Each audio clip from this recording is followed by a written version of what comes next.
Hello everyone, कैसे हैं आप सभी लोग।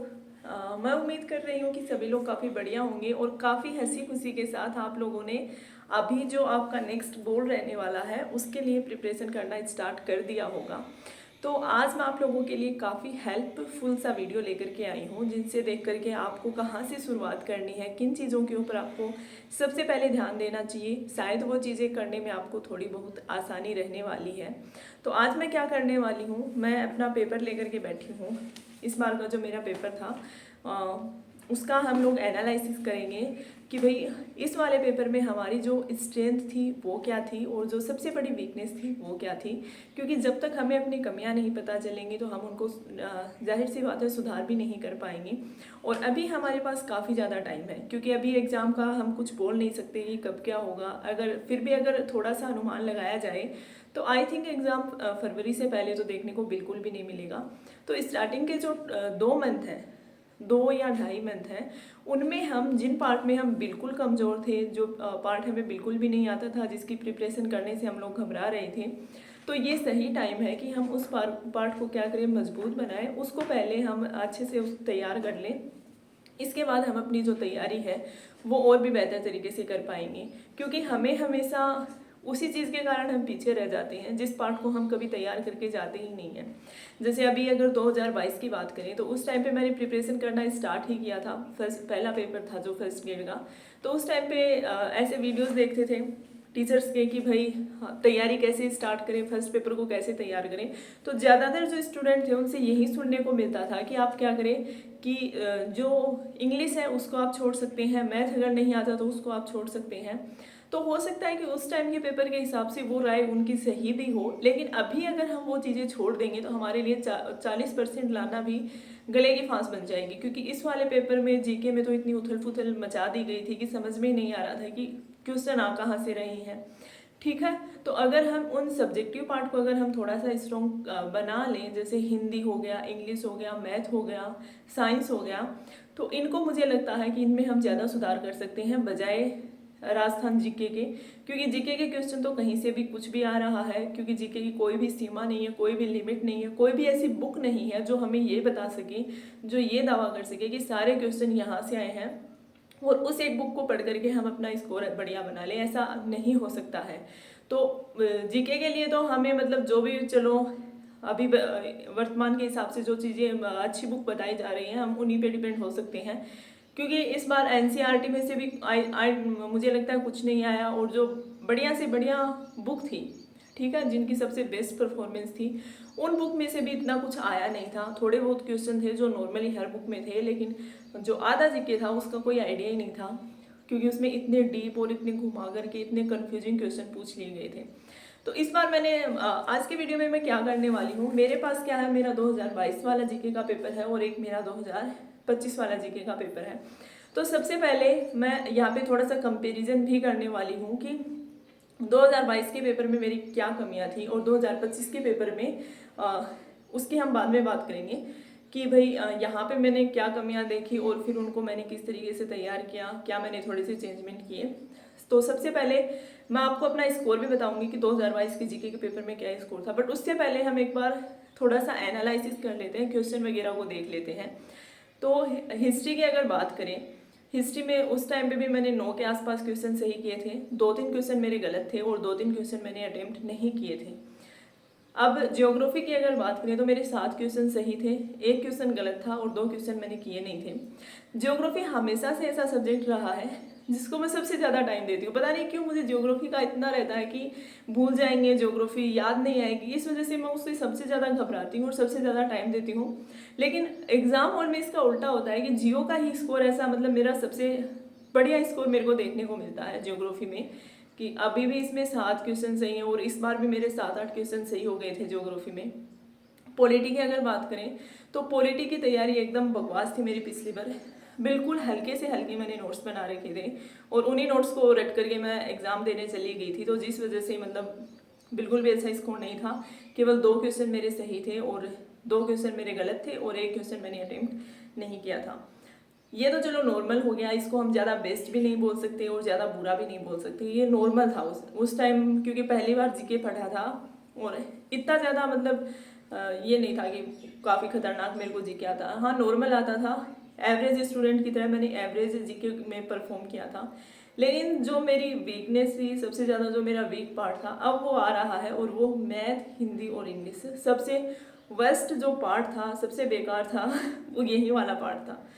चलो मैथ्स तो मान लेते हैं कि भाई मैथ्स नहीं आती है, मैथ्स से डर भी लगता है कितना भी पढ़ लें, लेकिन एग्जाम में जाकर के क्वेश्चन सोल्व ही नहीं होते हैं, थोड़ा सा टाइम मांगते हैं, टाइम वहाँ पे मिलता नहीं है, वहाँ पे इतना डरते हैं, घबराते हैं, प्रेशर में आ जाते हैं। आते आते क्वेश्चन, जो क्वेश्चन घर पे निकाला हुआ होता है, फिर भी वहाँ पर जाकर के हम भूल जाते हैं कि इसको कहाँ से स्टार्ट करें, कैसे शुरुआत करें।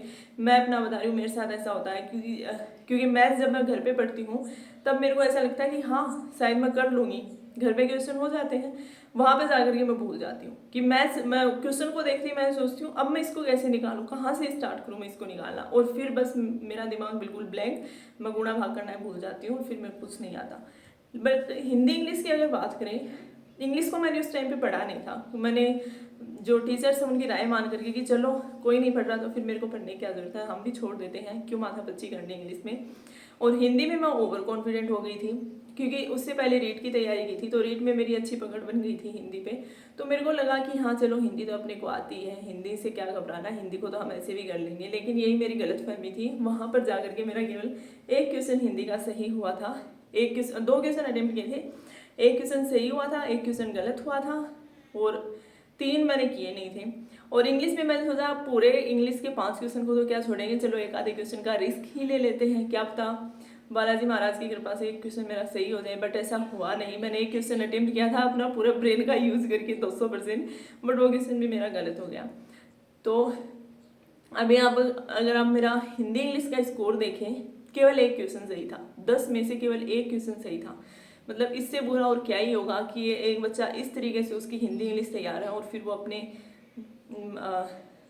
जो सीट है कि भाई मेरा सिलेक्शन हो जाएगा, उसकी वो होप भी रख रहा है, उसकी इच्छा भी रख रहा है, सिलेक्शन लेने की का सोच भी रहा है, और वो मैं थी जिसने हिंदी इंग्लिश और मैथ में इतनी बुरी परफॉर्मेंस देने के बाद भी मैं सोच रही थी कि हाँ मैं सिलेक्शन ले लूँगी। ऐसा पॉसिबल नहीं है, आपको हर एक पार्ट को मजबूत बनाना पड़ता है, हर चीज़ में अगर आप आगे हैं तभी आप सबसे आगे रह पाएंगे। अगर थोड़ी सी भी आपने कहीं पे जगह छोड़ दी कि भाई मैंने ये गैप छोड़ दिया, तो वो आगे जा करके आपका नुकसान ही करवाती है वो चीज़। मैनेजमेंट और करंट के भी मतलब ठीक ठाक थे, मैनेजमेंट के 9 क्वेश्चन सही थे और करंट के 4-5 क्वेश्चन सही थे। मैनेजमेंट के भी 2-3 क्वेश्चन जो गलत हुए थे वो इसी वजह से हुए थे कि मतलब जो फुल फॉर्म के क्वेश्चन आए थे वो ढंग से याद तो किए नहीं थे, और वहाँ पे फोर और ऑफ इन चीज़ों में कन्फ्यूजन हो गया तो गलत हो गए। तो उस टाइम पे जो मेरा स्कोर था मतलब काट पीट के, और जो मेरा स्कोर कार्ड में जो स्कोर आया था वो बता देती हूँ, 68 था और 34 क्वेश्चन मेरे सही हुए थे, ये उस टाइम का स्कोर था। अभी अगर हम इस वाले पेपर की बात करें, क्योंकि अभी तो फिलहाल यही पेपर ज़्यादा मायने रखता है, क्योंकि आगे की तैयारी हमें इसी पेपर को ध्यान में रखते हुए करनी है। तो इस पेपर की अगर बात करें, सबसे पहले अगर जीके की बात करें तो जीके का मैंने एक जो डिटेल वीडियो है वो बनाया था, लगभग 20 मिनट का वो वीडियो है। उसमें मैंने एक एक क्वेश्चन के बारे में बताया था कि भाई ये वाला क्वेश्चन कहाँ से पढ़ा था मैंने, मतलब क्या सोर्स रहा था, क्या मेरे नोट्स में था, और उसकी मैंने फ़ोटो लेकर के और वो मैंने अपने टेलीग्राम ग्रुप के ऊपर डाली हुई है। तो अगर आपने वो वीडियो नहीं देखा है, क्योंकि अभी काफ़ी सारे लोग नए जुड़ रहे हैं, तो अगर जिन्होंने वो वीडियो के बारे में जिनको पता नहीं है उसके लिए तो चलो मैं देखने की अगर आपकी इच्छा हो तो डिस्क्रिप्शन बॉक्स में उसका लिंक मिलेगा, वहाँ से आप वो वीडियो देख सकते हैं। बाकी अगर आप डायरेक्ट फ़ोटो देखना चाहें तो वो फ़ोटो मैंने अपना टेलीग्राम ग्रुप बना रखा है, वहाँ पे आपको स्टार्टिंग में मिलेंगी। 10 जुलाई को आई थिंक मैंने बनाया था, और सबसे पहले मैंने उसमें वही जीके वाले जो क्वेश्चन हैं उसी की फ़ोटो वगैरह डाली थी। तो उसमें लगभग 30 में से 26 तारीख को जो जीके का पेपर हुआ था उसकी मैं बात कर रही हूँ, तो उसमें लगभग 30 क्वेश्चन आए थे जीके के। तो उसमें आपको 17 या 18 क्वेश्चन के मतलब मैंने फ़ोटो डाली हुई है कहाँ से आए हुए हैं, तो वो आप देख सकते हैं। उसमें से कुछ तो बुक के हैं और कुछ मेरे नोट्स हैं जो मैंने बताया भी है वीडियो में कि मैंने कहाँ से तैयार किए थे, तो वो आप देख सकते हैं। क्योंकि अभी अगर मैं बताने बैठी तो कोई फ़ायदा नहीं है, इरिटेटिंग हो जाएगा, वीडियो बड़ा हो जाएगा, और एक ही चीज़ को बार बार बोलने का भी कोई फ़ायदा नहीं है। तो चलिए हम आगे बढ़ते हैं इस पेपर में। तो यहाँ पर अगर हम बात करें जीके का नंबर, तो चलो मैं दोबारा बता देती हूँ। इस वाले पेपर में मेरे जियोग्राफी के 7 क्वेश्चन सही हुए थे और 2 क्वेश्चन गलत हुए थे। पॉलिटी के 3 क्वेश्चन सही थे और 1 क्वेश्चन गलत था, और हिस्ट्री और कल्चर के 15 क्वेश्चन में से 8 सही थे और 2 क्वेश्चन गलत थे। ठीक है। तो ये भी स्कोर मेरा सही था। इस बार के पेपर को देखते हुए तो चलो ये स्कोर बढ़िया ही था, और क्योंकि बच्चे इतना भी स्कोर नहीं कर पाए थे। जीके इस बार पता नहीं अजीब सा पूछा था, कोई सोर्स वोर्स नहीं थे कि भाई क्या पढ़े, कहाँ से पढ़े, कहीं से कुछ भी आ गया था। तो बच्चों ने जितना पढ़ा था उससे भी ज़्यादा डीप क्वेश्चन आए थे। तो जो पार्ट हम छोड़ देते हैं क्योंकि इतना गहराई से हम कभी पढ़ते नहीं हैं, तो वो वाले क्वेश्चन हमें देखने को मिले थे जो मतलब बच्चों के लिए सही कर पाना, उनको अटेम्प्ट कर पाना काफ़ी ज़्यादा मुश्किल हो गया था। तो उस चीज़ को अगर इस बार के पेपर को देखते हुए मुझे लगता है कि ये स्कोर बेस्ट था, अच्छा था। लेकिन और भी अच्छा इसमें कुछ था जो मैं भी आपको बताने वाली हूँ। और सबसे जो मैं बेस्ट पार्ट अपना मानती हूँ वो मैं मानती हूँ हिंदी और इंग्लिश को, ठीक है। इंग्लिश का मैंने आपको बताया था कि मैंने इस बार क्लासेस ली थी, 1-1.5 महीने मैंने इंग्लिश की क्लासेस ली थी। पता नहीं मैंने पीछे बोल दिया या नहीं बोला है, बट अमन वशिष्ठ सर हैं यूट्यूब के ऊपर, मैंने उनकी क्लासेस ली थी। तो और भी ली थी, मतलब PYQ MCQ करने के लिए, MCQ वगैरह करने के लिए एक और सर है, उनका नाम शायद करण ग्रोवर सर है आई थिंक। तो उनके वीडियो भी आप लोग देख सकते हैं या फिर बुक से कर सकते हैं प्रैक्टिस वगैरह अगर आपको करनी हो तो। लेकिन इंग्लिश से डरने की बात नहीं है, क्योंकि इंग्लिश अगर हम पढ़ेंगे तो डेफिनेटली उसके क्वेश्चन एग्जाम में हो जाते हैं। तो अगर हम देखें मैथ का, तो मैथ का सबसे ख़राब स्कोर मेरा रहा। 10 में से मैंने केवल 2 ही क्वेश्चन किए थे। ऐसा नहीं है कि मैंने मैथ को पढ़ा नहीं था, बिल्कुल छोड़ दिया था। मैंने मैथ को पढ़ा भी था, थोड़ा बहुत तैयार भी किया था, थोड़ा नहीं मतलब चारों यूनिट पढ़ी थी और 1-2 बार प्रैक्टिस भी की थी। बट ऐसा नहीं था कि मैंने प्रॉपर बुक से उसको निकाला था, और ये भी नहीं था कि मेरे को कॉन्फिडेंस था कि मैं सारे क्वेश्चन करके आऊँगी, ऐसा कुछ नहीं था। 1-2 यूनिट हो गई, जैसे मैंचुरेशन वाली हो गई, स्टैटिक वाली यूनिट हो गई, तो मैंने सोचा था कि इसमें मैंने 3 या 4 क्वेश्चन मैं अटेम्प्ट कर दूंगी, और अगर थोड़े से इजी आ जाएंगे तो हो सकता है मैं पिछले वाली यूनिट में भी 1-2 क्वेश्चन कर दूं। तो मैं ये सोच रही थी कि हाँ 7 के आसपास क्वेश्चन तो हो ही जाएंगे, बट ऐसा हुआ नहीं। रीजनिंग के 2 क्वेश्चन आए जिसमें से मेरा 1 सही था और 1 क्वेश्चन मेरा मैथ का सही था। तो यहाँ पर के मेरा स्कोर काफ़ी ज़्यादा गड़बड़ा गया, क्योंकि 10 में से 2 क्वेश्चन करके आप मतलब एक अच्छे स्कोर की गुंजाइश तो बिल्कुल नहीं कर सकते। आपको हर पार्ट में बढ़िया परफॉर्म करना पड़ता है, तभी आपके नंबर अच्छे आते हैं। तो ये मेरी सबसे बड़ी वीकनेस थी इस वाले पेपर की, कि मैथ का जो परफॉर्मेंस थी वो बिल्कुल ही ख़राब थी। कई बच्चे मतलब ऐसे कमेंट में अपना स्कोर बताते हैं, शेयर करते हैं, तो बोलते हैं कि हमारे तो 40+ सही है, 45 सही है। तो मैं ये मानती हूँ कि उनका शायद ये वाला पार्ट बढ़िया रहा होगा। जीके तो चलो ठीक है, बट जिसने मैथ पढ़ा है अच्छे से, इंग्लिश वगैरह अगर जिसने पढ़ी है, तो उसका डेफिनेटली उसके नंबर अच्छे आए हैं इस वाले पेपर में, कि वो 40+ उसने आसानी से बना लिए हैं। मेरे 41 सही थे।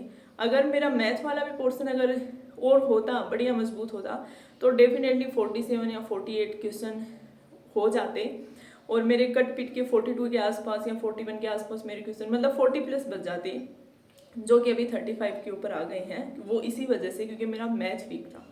तो ये वाली चीज़ें हैं मैंने अपनी बता दी हैं। और चलो साइंस रह गया, साइंस का बताती हूँ। साइंस के मैंने 4 ही क्वेश्चन अटेम्प्ट किए थे, जो कि चारों के चारों सही थे। एक क्वेश्चन फिजिक्स वाला ना मैंने उसको निकालने की कोशिश की, मैंने बस उसको पढ़ा और छोड़ दिया कि इसमें मेरे से माथापच्ची नहीं होगी।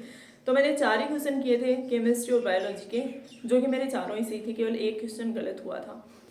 बात करें अगर साइको और मैनेजमेंट की, तो उसमें 5 क्वेश्चन सही थे, क्योंकि इसमें दिमाग के घोड़े ज़्यादा ही दौड़ा दिए थे, ज़्यादा सोच लिया था, जो कि बिल्कुल ठीक नहीं होता एग्जाम के टाइम पे ज़्यादा सोच लेना।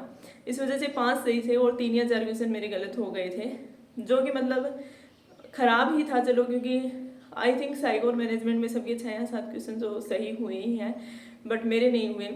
अगर 1-2 क्वेश्चन इसमें मतलब गुंजाइश थी कि सही किए जा सकते थे, लेकिन वहाँ पे मतलब ऐसे क्वेश्चन ही ऐसे आते हैं, बुक से तो कुछ आता ही नहीं है। वो भाई सब अपना दिमाग लगाते हैं और उसी हिसाब से उसका आंसर करते हैं, जो जिसको जो ठीक लगता है कि हाँ इसका आंसर ये होना चाहिए, ठीक है, प्रोबेबिलिटी के हिसाब से।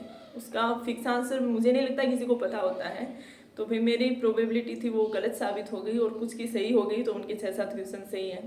तो चलो ये स्कोर रहा है। बट मैं एक चीज़ जो मैं बोलना चाहूँगी कि अगर हमें अगले वाले अभी जो एग्ज़ाम होगा उसमें अगर हमें बढ़िया परफॉर्मेंस देनी है, बढ़िया अगर हमें स्कोर करना है, तो हिंदी, इंग्लिश, मैथ्स, साइंस, ये 4 चीज़ें ऐसी हैं जिनमें हम बढ़िया स्कोर कर सकते हैं। क्योंकि जीके का तो हम कुछ नहीं बोल सकते, कहाँ से आएगा, क्या उठ करके आएगा पता नहीं। अगली बार हो सकता है और भी ज़्यादा हार्ड क्वेश्चन सेट करके दे दे RPSC। पढ़ना है, राजस्थान जीके भी पढ़ना है, और पहले जो पढ़ा हुआ है उससे और बेहतर पढ़ना है। बट आप उसको कितना ज़्यादा पढ़ सकते हो, आप एक बुक ला सकते हो, आप उस बुक को रट सकते हो, लेकिन ज़रूरी नहीं है कि क्वेश्चन उसी बुक से आएगा। वो बाहर से भी किसी दूसरी बुक से आ सकता है, या फिर कहीं और से एक नया ही क्वेश्चन आ सकता है, ठीक है। तो उसमें पता नहीं चलता है, लेकिन मुझे लगता है कि जो जिसमें हम स्कोर कर सकते हैं, जिसके ऊपर हम अपनी पकड़ मजबूत बना सकते हैं, वो जो पार्ट है वो यही वाले हैं। जैसे मैथ हो गया, मेरी अगर मैं मानूँ तो मैथ हो गया, ठीक है। आपकी कमजोरी कुछ और हो सकती है, जैसे कि इंग्लिश हो सकती है, कि इंग्लिश तैयार नहीं की थी तो आप उसको तैयार कर सकते हैं। तो ये वाले पार्ट में मुझे लगता है सुधार की गुंजाइश है। और इस वाले पेपर में भी यही वाला पार्ट था जो मतलब जिसको थोड़ा सा इजी बोल सकते हैं, और जिसने इन पार्ट को जो बच्चा अच्छे से तैयार करके गया था उसने डेफिनेटली इसमें अच्छा स्कोर भी किया है, और 40% का जो आंकड़ा है वो भी उसने डेफिनेटली पार किया है। तो आपकी क्या राय है? आप अपना बेस्ट स्कोर वाला पार्ट है वो बता सकते हैं, जिसमें आपका सबसे खराब प्रदर्शन रहा वो भी आप बताएं।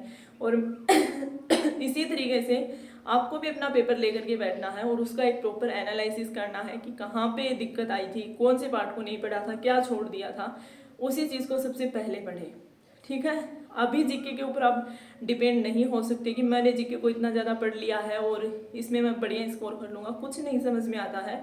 इस बार आपको सब्जेक्ट को देखना ही पड़ेगा, इंग्लिश और मैथ को आपको पढ़ना ही पड़ेगा, तभी आप जा कर के आगे मतलब अच्छा स्कोर कर सकते हैं। अपना भी बता रही हूँ, मैं भी इसी में शामिल हूँ। तो ये मेरी एडवाइस है, मेरी राय है। मुझे लगता है कि यही वाली चीज़ें हैं जिनको हम सुधार सकते हैं। बाकी तो जीके तो कुछ भी कहीं से भी क्या भी आ सकता है, कुछ नहीं कर सकते।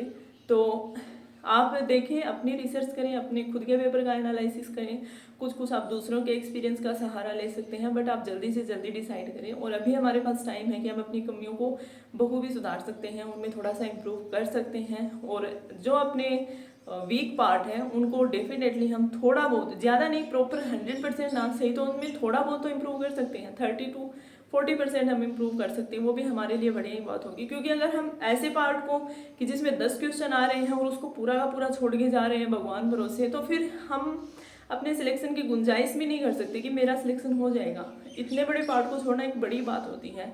और अभी तो पेपर ऐसे आ रहे हैं कि आप मतलब एक क्वेश्चन का भी मुझे नहीं लगता कि आप छोड़ने का रिस्क ले सकते हैं कि इसके 2 क्वेश्चन आ रहे हैं तो इसको छोड़ने। इस बार कुछ भी नहीं छोड़ा जा सकता, आपको सब कुछ पढ़ना ही पड़ेगा, तभी जा करके आप ऐसे हर जगह से कहीं से 2 नंबर बटोरेंगे, कहीं से 4, कहीं से 6, ऐसे करके तभी जा करके हमारे जो 30 क्वेश्चन है वो सही बन पाएंगे, 30-35 का स्कोर बनेगा। तो ये थी मेरी राय। और अभी आप अच्छे से अपना जो पेपर है एनालिसिस करें और आप देखें कि आप एक अच्छी शुरुआत कहाँ से कर सकते हैं और वहीं से अपनी तैयारी स्टार्ट करें। Thank you so much.